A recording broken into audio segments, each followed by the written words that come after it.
ya di Malaysia dan Indonesia tapi juga internasional, dan ini melibatkan tokoh yang besar. Dan sepengetahuan kami, KBRI sudah mencoba untuk bertemu dan telah mencoba dengan berbagai cara, baik itu dengan secara informal maupun meminta surat langsung kepada melayangkan surat bertemu untuk meminta bertemu dengan Siti ke Kementerian Luar Negeri Malaysia. Dan selain itu juga mereka telah meminta pada pengacara yang dimiliki oleh KBRI untuk bisa bertemu dengan Siti sendiri. Dan itu secara hukum memang dimungkinkan oleh dalam hukum Malaysia, seorang pengacara bisa mendampingi kliennya selama penahanan di polisi. Tapi berdasarkan pengetahuan kami, memang selama penyelidikan biasanya polisi Malaysia tidak mengizinkan siapapun untuk bisa bertemu, termasuk dari kedutaan asing untuk bertemu warga negaranya, kecuali tim kuasa hukum yang telah ditunjuk oleh klien itu sendiri maupun oleh kedutaan. Demikian. Baik, terima kasih Dodi Kusmayadi atas laporan Anda langsung dari Kuala Lumpur, Malaysia. Sekarang saya akan beralih ke Siti Marufah yang ada di Serang, Banten, lokasi tempat tinggal atau asal dari Siti Aisyah. Siti, Anda bisa menceritakan background Siti Aisyah ini seperti apa, lalu penuturan keluarga setelah adanya peristiwa ini seperti apa? Iya, Bayu, saat ini saya sedang berada di Desa Rancasumur, Pabuaran, Ciomas, Serang, Banten. Saya sedang berada di halaman rumah orang tua Siti Aisyah yang diduga menjadi pelaku pembunuhan Kim Jong Nam, kakak tiri dari Kim Jong Un. Di dalam rumah ada orang tua Siti Aisyah, yaitu Asria dan juga Bena, yang tadi sempat menemui wartawan, namun kemudian mereka masuk lagi ke dalam. Dan dari perbincangan tadi, menurut Asria, orang ayah dari Siti Aisyah, bahwa Siti Aisyah selepas dari lulus sekolah dasar sempat bekerja di konveksi di Jakarta sebelum akhirnya bertemu dengan suaminya Gunawan dan menikah. Setelah memiliki anak, kemudian ia bekerja di Batam untuk diajak suaminya bekerja di Batam dan menjual pakaian. Tapi setelah itu kemudian pindah ke Malaysia sebelum akhirnya bercerai. Dan Siti Aisyah sendiri terakhir pulang yaitu pada Imlek kemarin, pada Januari. Dan menurut orang tua, menurut Asria, ayah dari Siti Aisyah, bahwa tidak ada hal yang aneh atau juga tidak ada firasat dari Siti Aisyah, bahwa ia hanya menceritakan tentang pekerjaannya, tentang bagaimana dia di Malaysia. Demikian, Bayu. Ya, apakah pihak keluarga juga menceritakan kapan terakhir mereka berkomunikasi dengan Siti Aisyah? Apakah secara rutin dalam periode waktu tertentu Siti Aisyah memberikan kabar ketika berada di Malaysia? Ya, mereka sempat bertelepon, tapi yang saya tadi tidak sempat berbicara cukup panjang karena ayahnya hanya keluar sebentar, kemudian memberi salam kepada wartawan, tapi kemudian masuk kembali. Dan mereka sendiri sekarang agak tertutup setelah sempat berbicara dengan wartawan. Dan di sini pun juga ada cukup banyak wartawan yang sedang menanti informasi juga dari keluarganya.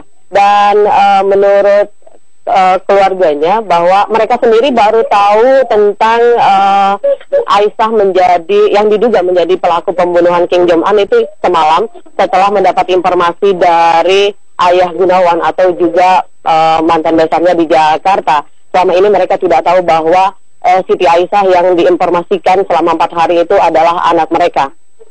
Demikian. Apakah pihak keluarga mengetahui status Siti Aisyah berada di Malaysia? Apakah sebagai TKW atau tidak? Menurut orang tuanya, mereka tahu bahwa Aisyah bekerja di Malaysia. Tapi mereka tidak tahu apakah pekerjaan Aisyah di Malaysia.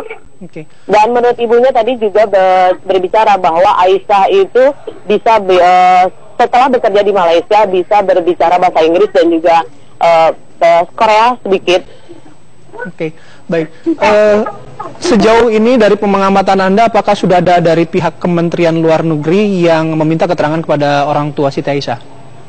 Sampai sore ini saya masih belum lihat, tapi tadi saya melihat dari kepolisian Polres Serang sudah di sini, dan juga dari pemerintah Provinsi Banten. Tadi saya hanya melihat mobilnya tapi belum masuk ke dalam rumah. Mereka masih berada di sekitar rumah tapi belum masuk ke dalam rumah sini. Baik, terima kasih Siti Marufah atas laporan Anda dari Serang, Banten. Sebelumnya ada Dodi Kusmayadi langsung dari Kuala Lumpur, Malaysia. Ya, kematian kakak tiri pemimpin Korea Utara Kim Jong-nam mengejutkan publik. Kim Jong-nam diduga tewas dibunuh saat menanti penerbangan ke Makau.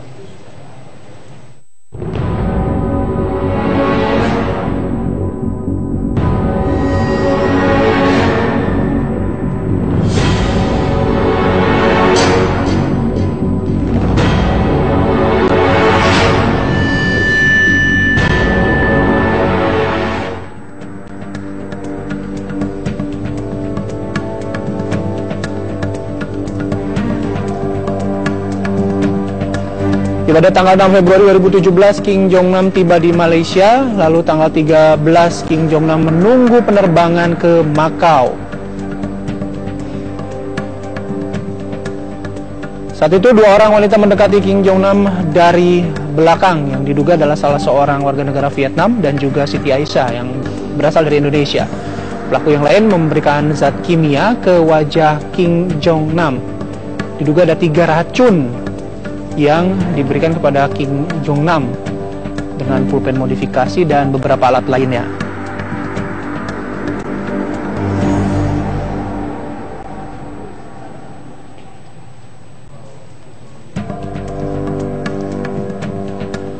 Lalu dua wanita yang diduga pelaku ini meninggalkan bandara menggunakan taksi.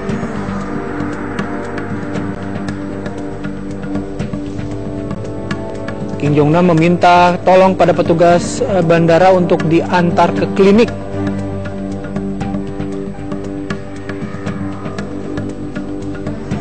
Kim Jong-nam mengaku pusing dan sempat kejang-kejang dan mengaku pada petugas telah diberikan cairan atau cairan racun di bagian mukanya. Lalu Kim Jong-nam diketahui meninggal dunia dalam perjalanan ke rumah sakit Putrajaya.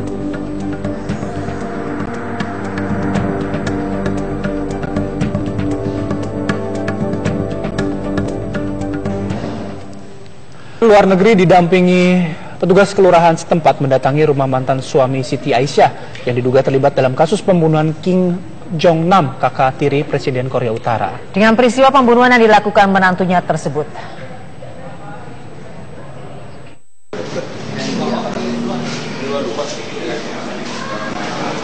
Didampingi oleh kelurahan setempat, petugas dari Kementerian Luar Negeri Republik Indonesia mendatangi rumah mantan suami Siti Aisyah, Gunawan Hashim alias Ajun, di Jalan Samarasa 1, Angke Tambora, Jakarta Barat. Kedatangan Kementerian Luar Negeri untuk memastikan status hubungan Siti Aisyah dengan mantan suaminya yang telah berpisah sejak tahun 2008. Mantan mertua Siti Aisyah menunjukkan selembar kertas fotokopi bermaterai yang berisi perjanjian perceraian antara Siti Aisyah dengan Gunawan Hashim yang ditandatangani oleh kedua belah pihak. Ya, bapaknya keadaan baik, gitu aja. Lalu keadaan baik, terus kemudian ya itu aja. Hubungannya sekarang itu gimana, gitu aja. Hubungannya seperti apa sih sebenarnya? Ya, enggak, kan bapaknya udah bilang, udah mantan kan, nah, sudah selesai, gitu aja sih. Sementara itu, tetangga sekitar mengaku terkejut dengan ditangkapnya Siti Aisyah yang diduga terlibat pembunuhan Kim Jong-nam, kakak tiri pemimpin Korea Utara Kim Jong-un. Karena selama ini Siti Aisyah dikenal sebagai pribadi yang lugu dan pendiam.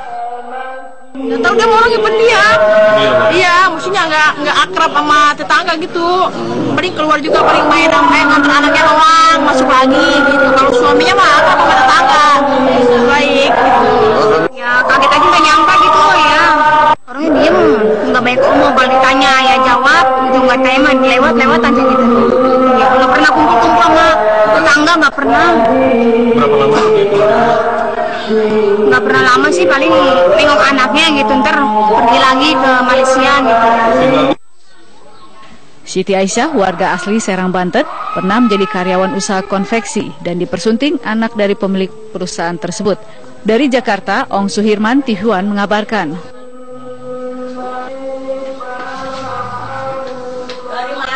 Ya, kita akan berbincang dengan salah satu kerabat Siti Aisyah langsung dari Serang, Banten. Ada Pak Iqbal.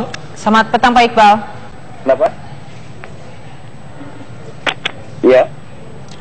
Selamat malam Pak Iqbal. Malam. Baik. Pak Iqbal. Iya. Ya, waktu pertama kali mendengar Siti Aisyah dikait-kaitkan dengan pembunuhan yang ada di Malaysia, Itu keluarga mendapatkan berita dari mana? Keluarga mendapatkan berita dari TV. Kemudian? Ya malam kemudian saya buka searching, ternyata ya betul. Sempat langsung meng-cross-check ke Siti Aisyah tidak kebenaran berita itu? Kenapa? Sempat menghubungi Siti Aisyah untuk mengetahui apakah memang berita itu benar adanya, Iqbal? Iya. Setelah ada kejadian itu, apakah Pak Iqbal atau keluarga sempat mencoba menghubungi Siti Aisyah? Iya, saya sempat menghubungi dia melalui video call, tapi dia nggak terima-terima. Kapan terakhir kalinya Iqbal dan keluarga bertemu dengan Siti Aisyah? Malam Rabu, kira-kira jam 11 sampai jam 12 itu malam. Malam Rabu minggu ini? Iya. Nah, pada saat itu Siti Aisyah bercerita apa aja? Ya kalau kakak itu, teteh itu lagi sakit, katanya lagi demam, ya kan, dia lagi ada di hotel. Selama di Malaysia bekerja sebagai apa, Siti Aisyah, Iqbal? Kalau teteh saya kan di Batam. Kalau di Malaysia biasanya syuting, sekali shoot kan dibayar berapa gitu tuh. Dia tuh ini apa, sekali syutingnya itu kayak ngagetin gitu tuh. Ngerjain orang. Oke, berarti menjadi talent di Batam. Ini udah keberapa kali Siti Aisyah syuting nih? Ya, saya nggak tahu berapa kalinya, tapi kurang lebih 1 bulanan dia udah ngejalanin profesi kayak gini. Sejak berapa lama sih selalu pulang pergi antara Batam, Malaysia dan kediaman Siti Aisyah? Sudah berapa lama berjalan? Nggak terlalu lama sih, kalau dia kalau pulang ya semaunya aja gitu tuh, bisa kapan aja. Di Malaysia Siti Aisyah ini tinggal sama siapa? Di mana? Di Malaysia. Dia seorang diri. Tidak ada kerabat, tidak ada teman? Tidak ada. Kalau teman ada. Iqbal, apa reaksi keluarga ketika pertama kali mendengar berita ini? Tentunya orang tua dari Siti Aisyah sendiri, Iqbal. Tentunya shock. Ya nggak percayalah kalau anaknya ya berbuat kayak gini. Apakah Siti Aisyah pernah bercerita sempat juga pergi ke Cina? Iya betul, kalau dia di Cina juga sama ngerjain kayak gitu, talent-talent kayak gitu. Tapi katanya filmnya nggak akan tayang kalau di Indonesia, soalnya tayangnya itu di Korea, pokoknya bagian Cina kayak gitu. Kapan itu, Iqbal? Apa? Kapan itu pergi ke Cina dan Korea? Kira-kira berapa ya teh? 1 bulanan ya? 1 bulanan. Siti Aisyah ini bekerja sebagai talent ini di agensi atau direkrut hanya oleh perseorangan saja? Direkrut. Direkrut. Pernah menceritakan tidak siapa sih yang merekrut Siti Aisyah ini? Enggak, kurang tahu itu. Tapi mulai bekerja sebagai talent ketika berada di Malaysia atau sejak di Batam? Sejak di Batam juga, tapi iya di Batam dia pernah, terus dipanggil lagi, ntar terbang ke Malaysia, ntar pokoknya ada panggilan aja sampai ke Hong Kong pun pernah dia. Itu sudah berapa lama, Iqbal? Mungkin setahun, 2 tahun, atau baru saja dilakukan profesi itu oleh Siti Aisyah? Kalau profesi kayak gini kira-kira baru 1 bulanan. Yang lama itu dia kerja di kayak busana gitu, pakaian dalam gitu tuh. Oke. Saat ini kan Teteh Siti Aisyah masih diperiksa di Malaysia, perwakilan Indonesia juga belum bisa bertemu. Mungkin Iqbal ada yang ingin disampaikan ke pemerintah Indonesia atas kasus yang menjerat Siti Aisyah ini? Ya, saya ingin menyampaikan ya tolong bantuan dari pemerintah, karena PT saya ini kan belum tentu bersalah, dan di situ kan mungkin korban dari korban. Baik, terima kasih Iqbal. Semoga pesan didengarkan. Terima kasih, salam untuk keluarga. Iya, salam. Ya, apa strategi untuk merangkul 17% pemilih pasangan nomor urut 1?